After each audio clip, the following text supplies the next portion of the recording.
Olá, queridos, a paz de nosso Senhor Jesus Cristo. Pastor Ramiro Luiz, estou chegando para darmos prosseguimento com o nosso curso de missiologia. Então já vamos começar mais uma aula. Eu quero te convidar para estar lendo comigo Lucas capítulo 12 e versículo 13 a 15, que diz: E disse-lhes um da multidão: Mestre, dize a meu irmão que reparta comigo a herança. Mas ele lhe disse: Homem, quem me pôs a mim o juiz e o repartidor entre vós? E disse-lhes: Acautelai-vos, guardai-vos da avareza, porque a vida de qualquer não consiste na abundância do que possui. Lucas 12, 13 a 15. Acredito que você lembra que a última aula eu falei sobre o evangelho social, onde percebeu-se diversas implicações causadas pelo evangelho social, o evangelho que se prometia trazer solução, trazer igualdade, trazer uma vida extraordinária boa. Quando esse evangelho começou a ser propagado, se percebeu muitas implicações. Quando se lança um olhar histórico para a Europa no século XVI, é impossível não perceber que tal época promoveu um conjunto de mudanças culturais na humanidade. Tais aspectos culturais são delineados tradicionalmente como fundamentos do período moderno. Então, quando nós vamos estudar a história da Europa do século XVI, nós vamos perceber, vamos encontrar vestígios de muitas mudanças que houve, mudanças culturais na humanidade daqueles dias. Então, onde recebeu o nome de período moderno, onde surgiu o Renascimento, que já vinha num processo de estruturação cultural desde o século XIV, onde o humanismo e a reforma protestante são aspectos culturais que podem ser pontuados. No entanto, convém frisar que a pontuação que aqui se faz está no âmbito cultural, mas entende-se que outros aspectos, como sociais, políticos e econômicos, devem ser sempre considerados e analisados quando se faz um recorte histórico do período moderno ou qualquer outro período. Então, quando nós vamos analisar, nós encontramos aqui o surgimento de alguns movimentos que veio junto com o evangelho social. Nós encontramos aqui a presença, o surgimento do humanismo, que veio junto, envolvido no bojo do evangelho social. E nós também vemos aqui que quando havendo chegado, melhor dizendo, o então evangelho social, como mesmo estava lidando com os problemas existentes, e novos problemas surgiram no ser humano por causa dele. Então, o evangelho social, os seus propagadores prometiam que era um evangelho que traria a solução de todos os problemas, colocaria a sociedade, a humanidade em um estado de igualdade, todos igual por igual. Mas com o passar dos tempos, percebeu-se que começou a surgir outros problemas que anteriormente não havia. Surgiram novos problemas, surgiram novas situações envolvendo o ser humano.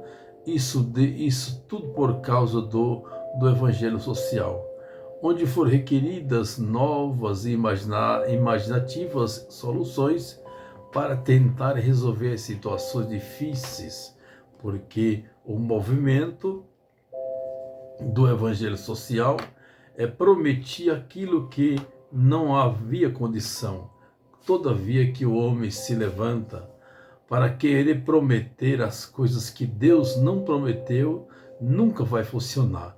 É importante que quem está do lado de cá saiba, conheça a verdadeira palavra para ele não ser enganado. Era o caso dos ouvintes do evangelho social que não tinham certo conhecimento e foram envolvidos achando que realmente seus problemas seriam solucionados. Todavia, toda sorte de outros problemas passaram a existir e outros permaneceram, porque aqueles que estavam de frente passaram a desvalorizar as provisões e orientações do Antigo Testamento ou do Antigo Evangelho de Cristo. Todavia que o homem esquece do Evangelho, esquece de Deus, as coisas nunca vai dar certo.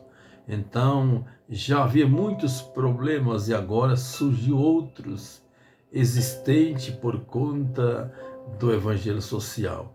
E eles desvalorizavam as provisões, as orientações, as instruções do evangelho, que agora já era chamado de antigo evangelho de Cristo, porque eles haviam abandonado e tinham feito o povo também abandonar, que podia-se ser assim chamado, devido terem ensinado, deixado os ensinamentos de Jesus, porque, segundo os tais, não era mais suficiente. Então, eles se apresentaram de uma certa forma, dizendo que os ensinamentos de Cristo, as orientações de Cristo não eram suficientes. Então, o que era importante é eles pregar, anunciar um evangelho novo, uma nova mensagem que era capaz de alcançar e trazer mudança à sociedade. Como eles haviam abandonado a fé no verdadeiro evangelho, esses, os proponentes, promotores do novo evangelho, não pouparam tempo em desenhar suas invenções que apresentavam como se fossem corretas provisões que ia solucionar todas as questões. Então eles começaram a apresentar, eles abandonaram a fé no verdadeiro evangelho de Cristo e agora começaram a promover um novo evangelho, apresentando diversas invenções que segundo eles traria provisões e soluções para todas as questões que envolvia a sociedade no momento. Os propagadores desse novo evangelho passaram a organizar as congregações locais a se adequarem para a transformação dos indivíduos, mas os problemas sociais eram muito grandes para qualquer assembleia, dando-se início a essas mudanças de organizações. A central das várias denominações tomaram um novo rumo e significado, enquanto multiplicavam departamentos e agências pelas quais as igrejas locais poderiam fazer seu trabalho, mas percebia-se que tudo isso não era suficiente. Então, com o passar do tempo, o povo passou a perceber que era simplesmente só uma mensagem ilusória, uma mensagem de ilusão, que na verdade a solução que era apresentada, que for apresentada, não conseguiria trazer solução para tantos problemas existentes, e o pior de tudo, que agora começava a surgir outros. Foi quando pensou-se em criar um conselho. Criando-se um conselho de igrejas, segundo eles, iriam ser a solução.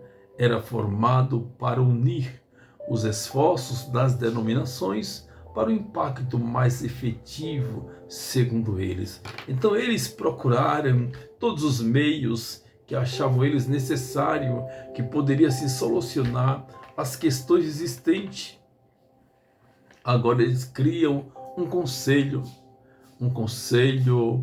de igrejas que, segundo eles, seria agora a solução para trazer resultado benéfico à sociedade.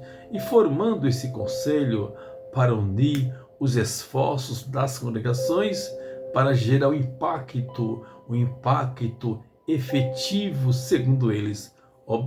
Obviamente, os evangelistas, pastores e professores estavam fora de seu manuseio lidar com problemas sociais muito complexos, conforme os existentes naquele momento. Então eles pensaram que agora a igreja precisava de novos obreiros e líderes e trabalhadores. Então vejam que não dá para lidar, não dá para promover, conduzir a igreja a solucionar todos os problemas, porque sem Deus, se o Espírito Santo não nos conduzir, não nos direcionar, não nos fortalecer, não nos dê estratégias para nós promover eventos que assim traga libertação, mudança de vida, transformação de famílias, nada vai acontecer. Se o homem tomar a frente por conta própria, confiando nos seus méritos, criando estratégias, trazendo estratégias para assim comover e manter o povo, isso não adianta, não vai trazer solução, vai somente criar outros problemas. Então pensaram eles que precisavam agora novos obreiros e líderes, trabalhadores, conselheiros para casamento, educadores, diretores de atividades, ministros de equipe, para trabalhar em prol do bem-estar das pessoas. Essas necessidades realmente eram reais. Todavia, as mudanças precisavam ser feitas, pautadas pela palavra de Deus, pelo evangelho cristocêntrico, porém, não foi isso que fizeram. Realmente, eles pensaram que deveria agora aumentar uma equipe de obreiros, separando obreiros, líderes, homens, trabalhadores, conselheiros para trabalhar com casais, educadores e diretores de atividades, diretores de eventos desse movimento. E assim pensavam eles que por essas equipes que seriam montadas, trariam bem-estar da sociedade, de tantos problemas que estavam acontecendo. Mas todos os seus planos, todos os projetos do evangelho social era sem Cristo.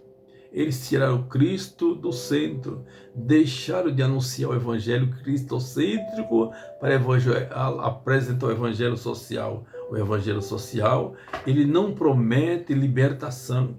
Ele não tem libertação para oferecer ao pecador. O pecador precisa primeiramente ser liberto. Se ele for liberto, se ele for transformado, regenerado pelo poder do Espírito, agora sim ele vai poder cooperar naquilo que cabe a ele fazer para o Espírito Santo agir, ele proporcionar uma vida liberta, uma vida transformada. Isso de alguma forma foi natural. Era louvável que acontecesse, porque ninguém segura para que não haja mudanças. Eis os cuidados a serem tomados o que diz respeito àquilo que vai ser mudado. Então, mudanças é algo natural que sempre aconteceu desde que há pessoas na Terra. Mudanças sempre vem acontecendo. O cuidado tem que ter naquilo que precisa ser mudado. Como vai ser mudado para não ferir os devidos princípios? Chega no momento onde é entendido que os edifícios antigos e suas dependências eram simples demais para adoração. ensinamento bíblico estava fora de moda, não mais podia receber as pessoas que lá concorriam. Então eles, os promovedores, eles chegaram ao entendimento que os edifícios, os locais onde se reunia o povo para adorar a Deus, não eram suficientes, não prestava, porque era um local que não oferecia a comodidade que eles queriam. Então a dependência, segundo eles, era uma dependência inadequada, não servia para adoração, nem tampouco para trazer os ensinamentos bíblicos, porque estava fora de moda, não mais podia servir para a igreja. Assim eles promoveram criar ou construir grandes, suntuosos templos, porque segundo eles, esses templos eram templos modernos para acolher a grande massa humana. Segundo os coordenadores, era necessário novos edifícios multifuncionais. Esses precisavam surgir.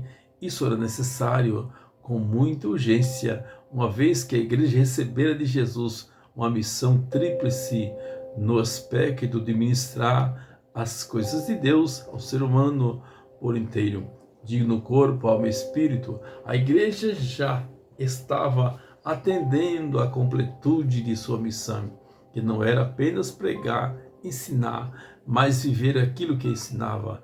Era com esse argumento que os promovedores tentavam convencer a grande massa. Como falei na aula anterior, sempre os falsificadores, eles procuram fazer uso da verdade para sensibilizar o povo, para comover os ouvintes. Depois o ouvinte comovido, eles torce aquilo que falaram e leva seus ouvintes ao cárcere do engano e mantém eles aprisionados. Prosseguindo, onde ensinava-se que a missão da igreja também resumia-se no fazer o social, pelo fato deles saberem que Deus mandou que fosse ministrado não apenas a alma, mas ao corpo e ao espírito. Então eles promoviam essa mudança para construir novos templos, novos edifícios, porque, segundo eles, lá tinha comodidade para oferecer a grande massa, onde também teria medicamento, teria remédio, teria saúde para oferecer, e não ia mais existir doente, não existia mais pobre, não existia mais pessoa necessitada, mas todas seriam abastecidas, viviam e passariam a viver de forma em igualdade, todos possuíam com abastança. Nós vemos que onde eles ensinavam que a missão da igreja também resumia-se no fazer social. De posse desse entendimento e desafio, a igreja objetivava ministrar para o homem por inteiro, porque para isso foi formada e escolhida. Então, os homens, sabendo que a igreja ela deveria ensinar que a missão resumia-se também em fazer o social, cuidando do corpo, da alma e do espírito, se apoderando desse conhecimento com sagacidade. Eles comoviam os incautos, os homens sem conhecimento, porque a princípio eles não entendiam, não viam que a maior intenção deles era ludibriá-los e arrancar pertences, recursos da grande massa humana. A ideia de fazer da congregação o centro dos serviços da comunidade veio do movimento do evangelho social.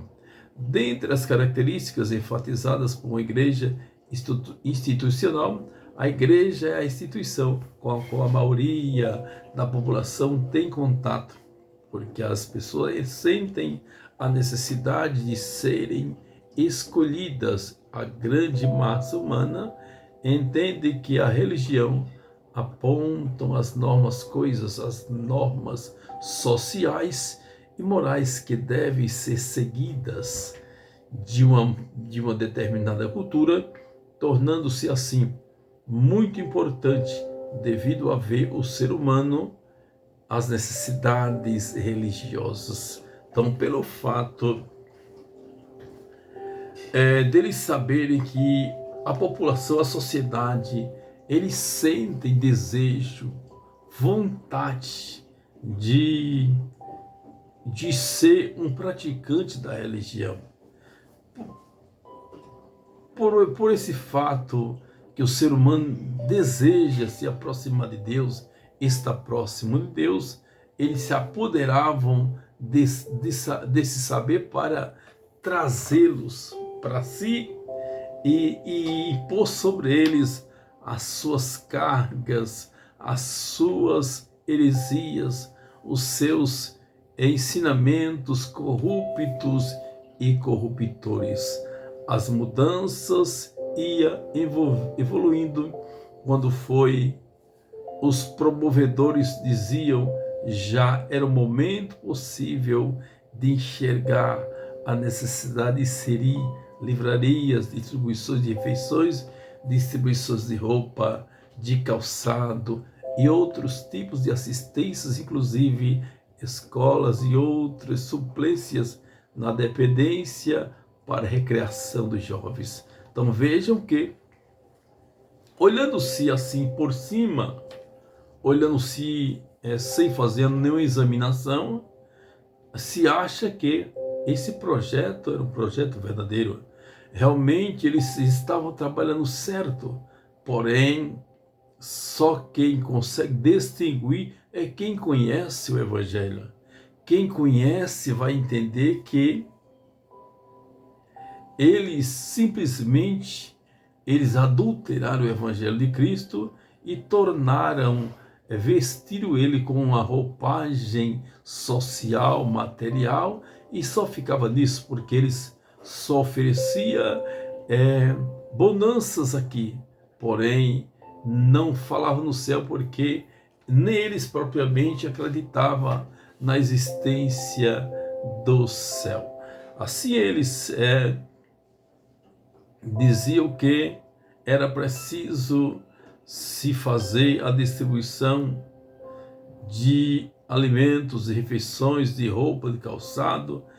Foi quando eles também montaram suas livrarias para oferecer também seus ensinos, seus livros que condiziam com aquilo que eles estavam ensinando. Algumas igrejas patrocinaram uma troca de trabalhos para ajudar a encontrar empregos para os desempregados. Além do mais, a revolução social, que era o objetivo do Evangelho social, requeria mais do que oração. Então vejam que eles também pediam oração, eles também moviam o povo a orarem,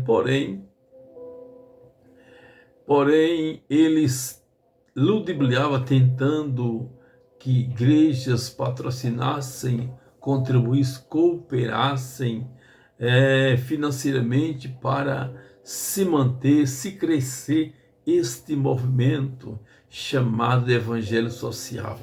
Nisso inseria-se ação política, campanhas na mídia da época, boicotes, marchas e um monte de táticas de pressão para atingir seus propósitos. Não se demorou muito para envolver as igrejas em tais atividades que não traria bons resultados no futuro próximo e no futuro distante.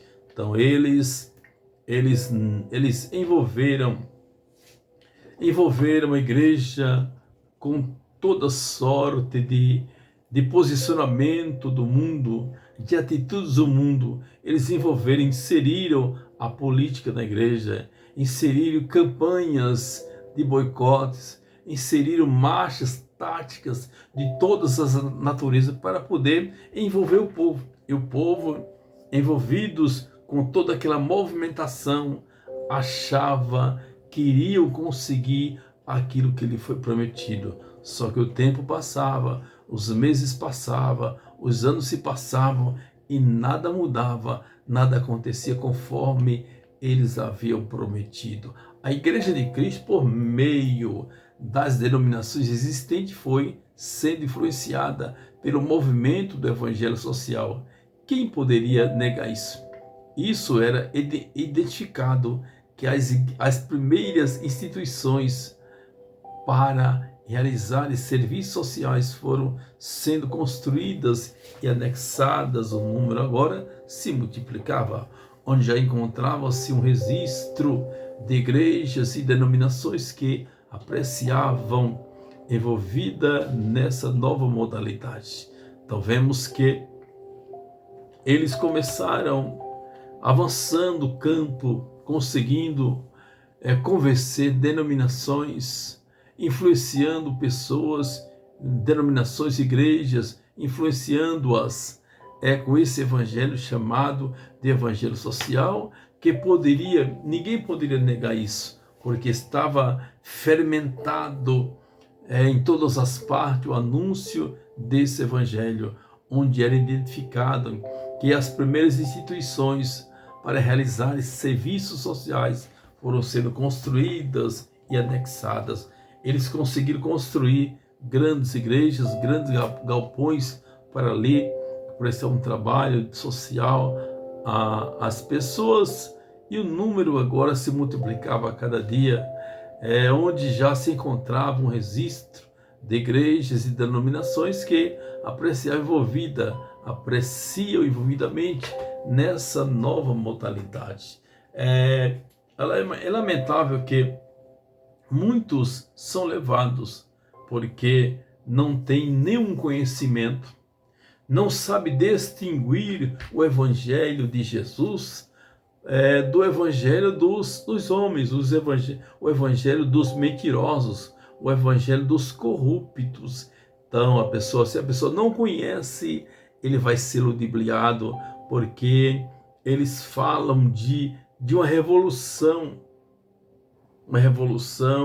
espiritual, um avanço espiritual de que as almas serão abençoadas, todos serão prósperos, todos irão conseguir seus sonhos, seus intentos, e assim eles fazem. E dessa forma eles conseguem enganar multidões e multidões. Por final, ninguém conquista nada daquilo que eles prometeram, simplesmente ele arranca, ele tira das pessoas o pouco que as pessoas têm para poder eles formar seus impérios, seus grandes palácios, seus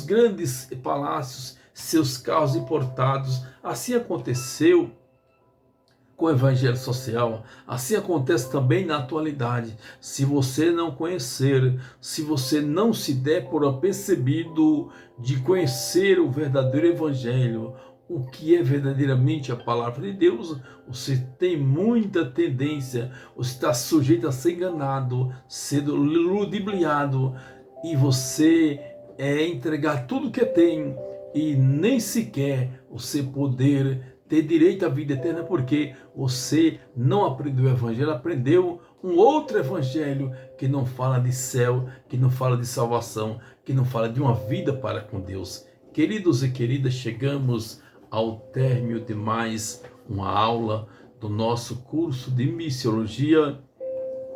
Me aguarde na próxima aula, onde já estarei falando sobre o evangelismo. Evangelismo, que é a atividade secreta, interna, em que os discípulos são preparados para, após a preparação, irem pregar, anunciar o Santo Evangelho. Que Deus os abençoe, em o nome do Senhor Jesus.